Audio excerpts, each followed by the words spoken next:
The best time to get rich is during a recession, and the current situation seems to be a once-in-a-generation chance to make a lot of money. This is because the rich usually get richer when times are bad. There is a saying that riches are made in recession, and if you look at the current economic situation, it seems clear that a similar chance is knocking on the door again. But opportunities don't last forever, so let's take a closer look. Warren Buffett once said that bad news is an investor's best friend. So let's talk about what's likely to happen in the next 12 to 24 months. During recessions, unemployment usually goes up, wages go down, consumer confidence goes down, and the value of almost everything goes down, including stocks, energy, food, and services, with some effects lasting for a long time around the world. Second, recessions cause corporate earnings to go down.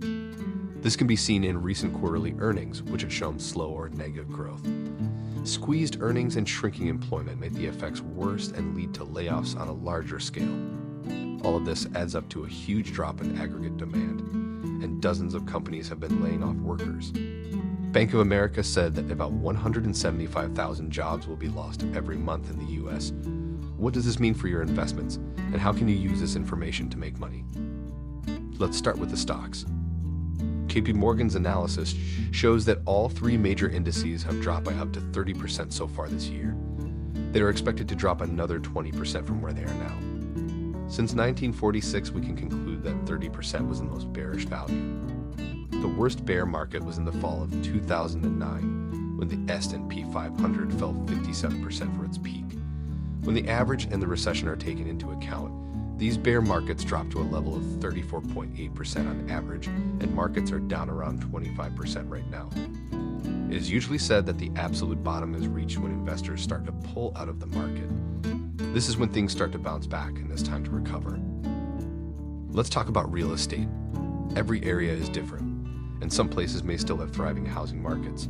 However, national price drops of more than 10% have happened very rarely in the last 60 years, according to the Wall Street consensus. If interest rates keep going up, the biggest drop in housing prices will be 10 to 15%. Each market will react differently, and Moody says that parts of Idaho and Florida, which are among the most vulnerable, could see a 25% drop from their peak.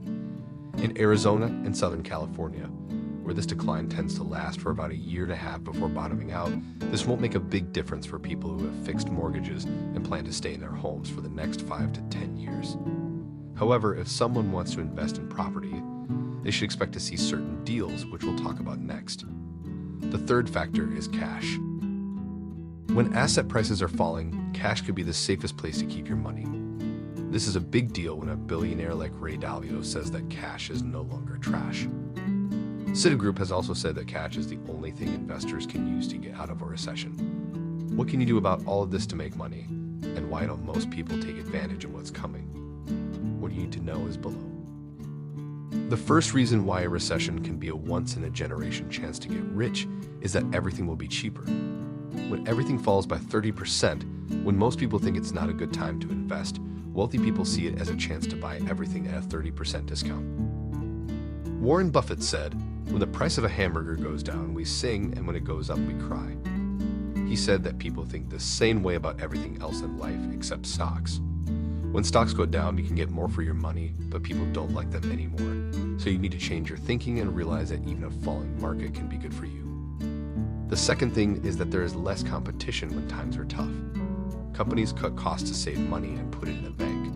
On the other hand, this opportunity lets smaller, more competitive companies come in and take their place. A study of 16,000 companies showed that the ones that kept advertising made more money and got bigger at the end of the recession. The third is that there are more opportunities.